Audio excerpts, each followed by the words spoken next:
Picture this. You're standing in the health and wellness aisle of your local supermarket, just staring at this massive wall of powders, pills, gummies, and drinks, and you're completely overwhelmed. You pick up a bottle and kind of wonder, what exactly am I even looking at right now? Is this considered food? Is it medicine? Or is it something else entirely? Well, it can be incredibly confusing. But don't worry, because in today's explainer, we're going to clear up that confusion once and for all. We'll be using official food safety standards to really demystify and categorize these products, so you know exactly what you're buying.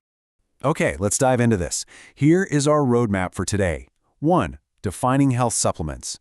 2. The global consensus. 3. Supplements versus normal food. 4. Fortified and dietary foods. And 5. Supplements versus medicines. All right, Part 1. Defining health supplements. We need a solid regulatory baseline before we can start comparing categories. According to Section 22 of the Food Safety and Standards Act, or FSSA, a health supplement is strictly defined as a dietary substance for human use to supplement the diet by increasing total dietary intake. Now, pay close attention to that wording. The primary legal purpose of this product is purely to add to or supplement what you're already eating. It's specifically designed to increase your total dietary intake, and crucially, it is absolutely not meant to act as or replace your conventional everyday food. So, what can these supplements actually be made of? Well, the regulations are very specific here. They can contain plants, botanicals, minerals, vitamins, proteins, amino acids, or enzymes. And they've got to be presented in specific measured formats. Think powders, granules, tablets, capsules, liquids, or jellies. What's actually super fascinating here is that according to the FSS 2016 regulations, products labeled as nutraceuticals share these exact same identifying features and formats. Whether it's a botanical extract in a capsule or a vitamin in a jelly form, they fall right into this highly structured category. Moving right along to Section 2, the global consensus, because this isn't just a local rule. Now, what's really interesting about this is how different parts of the world label these products, yet they're all talking about the exact same thing. In the ASEAN region, they're called health supplements. Over in the European Union, they refer to them as food supplements. And in the US, they're known as dietary supplements. But honestly, no matter the name, they all belong to the exact same international food category in global trade, Codex Alimentarius, category 13.6. Over many years, global regulators have completely aligned on what this category actually means. These 5 universal rules kind of bind all these international definitions together. To be in this category, a product must 1. Be designed to supplement the diet. 2. Be marketed in pre-dosed forms like pills or powders. 3. Have a nutritional or physiological effect. 4. Be taken in small, measured quantities. And 5, and this is a big one, they must not be presented as ordinary or conventional foods. Which brings us perfectly to Section 3, supplements versus normal food. Let's get into our first showdown. Regulators use 2 golden rules to strictly separate a supplement from an ordinary grocery item. First is the marketable form. A normal food usually looks like a meal or a beverage, right? But a supplement comes in a specific form meant to be taken in small, measured quantities, like a capsule or a dropper bottle. The second rule is the purpose of use. A supplement must explicitly declare its purpose as a health supplement right there on the label. And this next example is a brilliant way to see how those rules play out in the real world. Let's look at psyllium husk, a really popular fiber. If you buy a bag of psyllium husk to sprinkle a couple of teaspoons into your morning milk or porridge, based on those instructions, it's classified as a normal food. But if a manufacturer takes that exact same fiber, concentrates it, packs it into a capsule, and tells you to take 1 to 2 capsules a day to supplement your diet, it instantly becomes a health supplement. The exact same ingredient completely shifts categories based solely on its physical form and its intended, labeled purpose. But what happens when the lines blur? Sometimes, supplements are made to look a lot like normal food.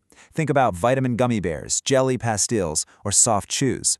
Because these forms are practically indistinguishable from regular candy, and let's be honest, it's pretty hard to stop at just 1 vitamin gummy bear, the law steps in. Packaging for these specific formats requires strict advisory warnings like keep out of reach of children, just to ensure they're being used for health purposes and not just mindless snacking.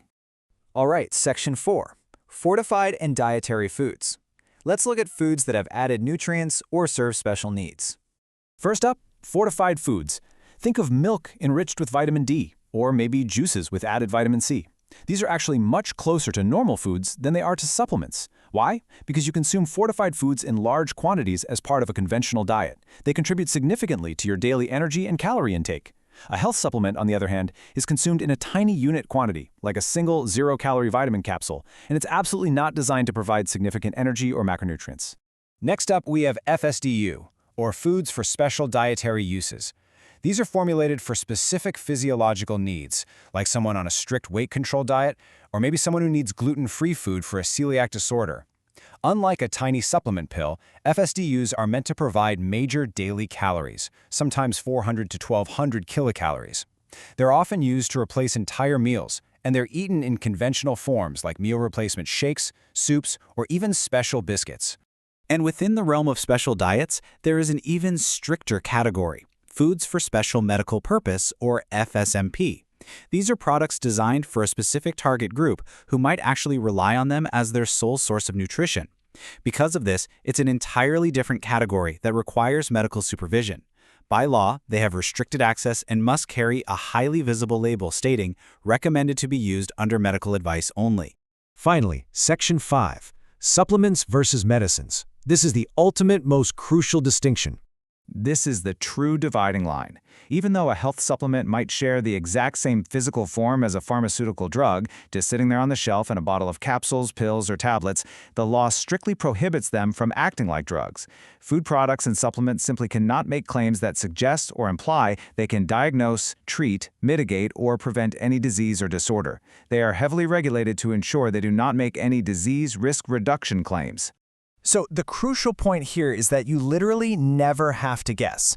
To legally separate a supplement from an actual medicine, the regulations mandate that every single package must loudly declare two very specific phrases: health supplement and not for medicinal use. Well, we have covered a lot of ground today, navigating the regulatory lines from everyday groceries and fortified milks all the way to strictly controlled medicines.